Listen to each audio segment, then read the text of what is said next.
ನೀವೇನಾದರೂ ಒಂದು ಒಳ್ಳೆ ಆ್ಯಕ್ಷನ್ ಸಿನಿಮಾಗಳನ್ನ ನೋಡಬೇಕು ಅಂದ್ಕೊಂಡಿದ್ರೆ ಈ ಎರಡು ಸಿನಿಮಾಗಳನ್ನ ಈ ವೀಕೆಂಡಲ್ಲಿ ನೋಡೋದನ್ನ ಮರಿಬೇಡಿ. ಬ್ಲಾಸ್ಟ್ ಈ ಸಿನಿಮಾ ಒಂದು ಇಂಡಿಯನ್ ಸಿನಿಮಾ, ತಮಿಳ್ ಇಂಡಸ್ಟ್ರಿಯಿಂದ ರಿಲೀಸ್ ಆಗಿರುವಂಥ ಸಿನಿಮಾ. ಇದರಲ್ಲಿ ಅರ್ಜುನ್ ಸರ್ಜಾ ಅವರು ಲೀಡ್ ರೋಲಲ್ಲಿ ಕಾಣಿಸ್ಕೊಂಡಿದ್ದಾರೆ. ಹಾಗೆ ಈ ಸಿನಿಮಾದಲ್ಲಿ ಒಬ್ಬ ತಂದೆ, ಮಗಳು ಮತ್ತು ಒಂದು ಫ್ಯಾಮಿಲಿ, ಈ ಫ್ಯಾಮಿಲಿಗೆ ಎನಿಮೀಸ್ ಕಡೆಯಿಂದ ಏನು ತೊಂದರೆ ಬರುತ್ತೆ ಅದನ್ನ ಇವರು ಹೇಗೆ ಹೋರಾಡ್ತಾರೆ ಅಂತ ಈ ಸಿನಿಮಾದ ಪ್ಲಾಟ್ ಆಗಿರುತ್ತೆ. ಈ ಸಿನಿಮಾ ಕಂಪ್ಲೀಟ್ ಆಗಿ ಆಕ್ಷನ್ ಥ್ರಿಲ್ಲರ್ ಅಂತಾನೆ ಹೇಳ್ಬೋದು. ಇನ್ನೊಂದು ಇದಕ್ಕಿಂತ ಇನ್ನು ಡಬಲ್ ಆಕ್ಷನ್ ಇರುವಂಥ ಸಿನಿಮಾ, ಇದೊಂದು ಕೊರಿಯನ್ ಸಿನಿಮಾ. ಈ ಸಿನಿಮಾದ ಹೆಸರೇ ದ ಫ್ಯೂರಿಯಸ್.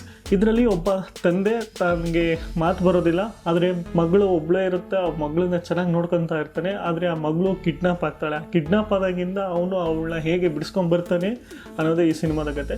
ಕಂಪ್ಲೀಟ್ ಆಗಿ ಆಕ್ಷನ್ ಪ್ಯಾಕ್ ಅಂತಾನೆ ಹೇಳ್ಬೋದು. ಕೊನೆಯ 20 ನಿಮಿಷ ಅಂತೂ ನೀವು ಕಳೆದೇ ಹೋಗ್ತೀರಾ ಈ ಸಿನಿಮಾದ ಆಕ್ಷನ್ಗೆ. ಈ ಎರಡು ಸಿನಿಮಾಗಳು OTT ಅವೈಲೇಬಲ್ ಆಗಿದೆ, ಒಂದು ನೆಟ್ಫ್ಲಿಕ್ಸ್ ಮತ್ತು ಇನ್ನೊಂದು ಅಮೆಝಾನಲ್ಲಿ. ಖಂಡಿತ ನೋಡಿ, ಇಷ್ಟ ಆಗುತ್ತೆ. ಒಂದು ಒಳ್ಳೆ ವಾಚು ಈ ವೀಕೆಂಡ್ಗೆ ನಿಮಗೆ ಖಂಡಿತ ಆಗುತ್ತೆ.